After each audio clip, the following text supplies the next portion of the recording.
اعوذ بالله من الشیطان الرجیم بسم الله الرحمن الرحیم. ډیر سټون زم تاسو ټیچر انجینیر کلیم الله ډایریکټر برایټ فیوچر انسټیټیوټ برخیله ملکند نه حاضر هم تاسو سره د لیکچر نمبر 16 کم چې مونږه د اپریټینګ سیستم سیریز شروع کړو. نن پاغي کې د لیکچر نمبر 16 دی او ټاپک مونږ شروع کړو فنکشن اف اپریټینګ سیستم.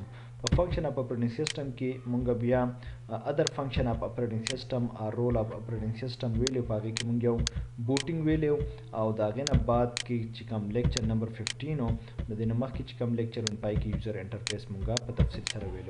په نننی لیکچر کې به مونږه د اپریټینګ سیستم ادر رولز او ادر فنکشنز کې به وایو منیټرینګ پرفارمنس. منیټرینګ پرفارمنس څه شی دی دا سوي راځي چې دا وورو او بیا پاغي باندې هغه شانتي دا ایکسپلینیشن وکړو.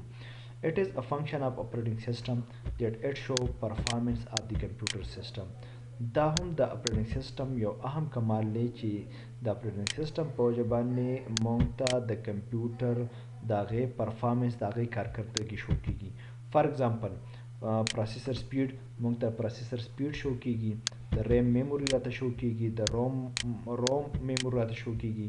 ریم رینډم ایکسس میموري لپاره سټینډ کوي، روم چې دی د ریډ اونلی میموري لپاره سټینډ کوي، ګرافیکس کارت انفارمیشن راته ښیي، هارډ ډیسک میموري راته ښیي.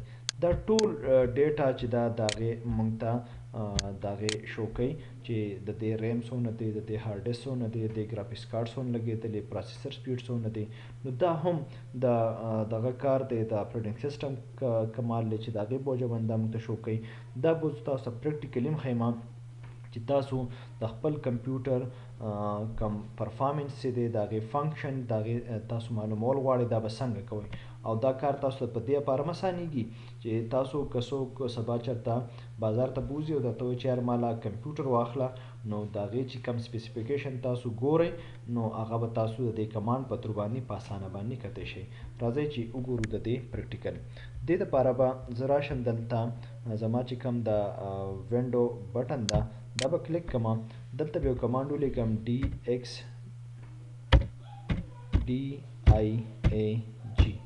دا به ولیکم او انټر به پریس کړم.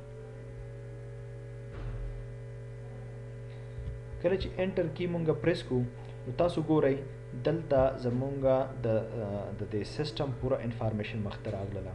یو خو چې د سیستم کرنٹ ډیټ او ټایم څه دی، د دې کمپیوټر نیم څه دی. اپریټینګ سیستم تاسو وګورئ چې په دې کې ونډوز 10 پرو 64 بیٹ ونډو اپریټینګ سیستم پکې انسټال دی. تاسو د دې ځای نه تاسو کوی چې یاره ستا په کمپیوټر کې کوم اپریټینګ سیستم انسټال دی، نو تاسو که معلومول غواړئ دې ځای نه تاسو معلومولی شئ. لینګویج چې دی هغه په انګلیش پکې دی. دغه سیستم مینوفیکچر چې کوم دی هغه HP دی، HP سټینډ پر هیلټ پیکرډ. او سیستم ماډل چې دی HP پرو بوکس 640G1 دی. بایوس ډیفالټ بایوس پکې لګېدلی. پروسیسر انټل کور i5 4300 CPU 2.6 گیگا هارټس پروسیسر پکې لګېدلی دی. او 6144 مطلب 6 GB ریم پکې لګېدلی دی. نیکسٹ پیج ته چې مونږ راشو نو دلته د هغې د ګرافیکس کارت انفارمیشن ښایي چې یار دا انټل HD ګرافیکس 4600 سیریز ګرافیکس کارت پکې لګېدلی دی. مینوفیکچر د هغې انټل کارپوریشن دی. چپ چې کوم دی دا پکې انټل HD ګرافیکس فیملی وال لګېدلی دی. دا ټول انفارمیشن دې مونږ ته شو کړله نو دې ته ویلې کېږي منیټرینګ پرفارمنس. تاسو پریکټیکلي ولیدله. امید لرم چې دا لیکچر به تاسو پریکټیکلي زده کړي او د هغې چې کوم تیوري مونږ بیان کړو هغه هم تاسو ذهن نشین کړي. اوس ورکوي زه د خپل ټیچر انجینیر کلیم الله ته په لوی الله سپارم. د الله په امان.